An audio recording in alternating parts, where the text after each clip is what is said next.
Hey everyone, so I'm going to just finish leg day, but I'm going to show you a form, just like an assessment that you can do on yourself.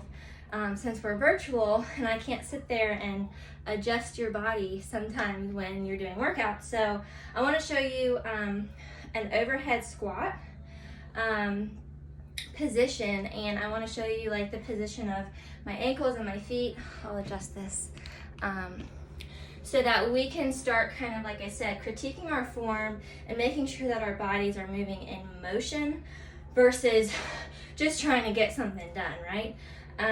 So first off, if you're looking at me and yourself in front view, so if you want to stand in front of a mirror or take a video of yourself, your feet should be pointed forward, not out like this.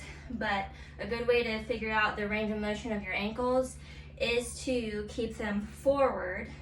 If you cannot do a squat with them forward like this and you feel tension in your ankles, I'll shut this for a minute. It might be that you don't have as much flexibility in your ankle. So first things first is hands up and see if you can push your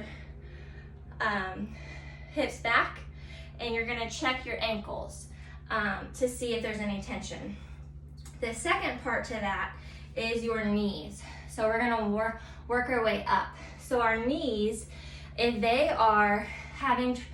your knees start to go in on your squats, so like this, and your knees start to go in, and you're having to move your feet out, and your knees are still coming in like this, then we really need to work on strengthening your hamstrings and really your inner thighs and pulling them, kind of zipping your legs out when we're working on things. The unilateral moves in all of our workouts really help with strengthening our leg to be straight versus bowing in.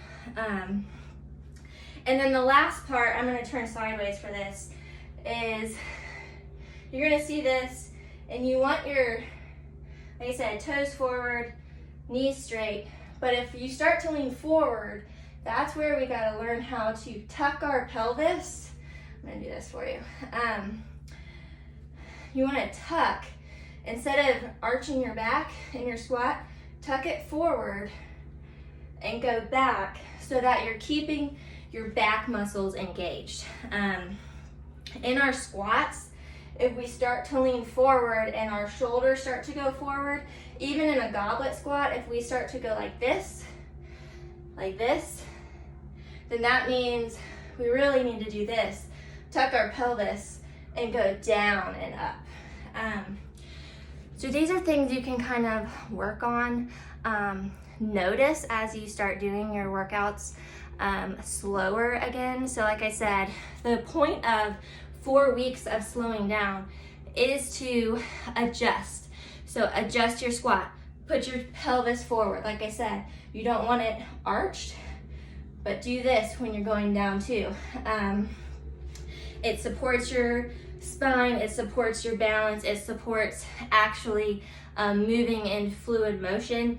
And if you find something where it is not feeling good, that's where we need to adjust.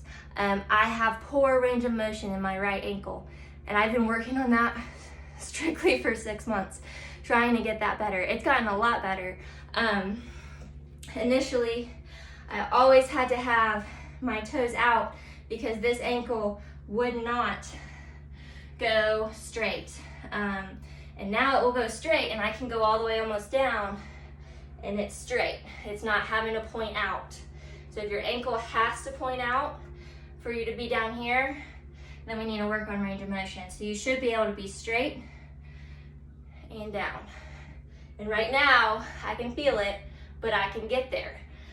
So like I said, little things, yoga is gonna be great for flexibility and just learning more range of motion.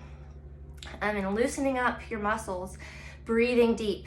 And then, like I said, we're taking out HIIT so we can focus a little bit more on how our body is supposed to move. Once we spend these 4 weeks doing that, put HIIT back in there, and hopefully you're moving a lot better in those higher intensity movements as well. So hope you guys are having a great Saturday, and I will see you guys on Monday.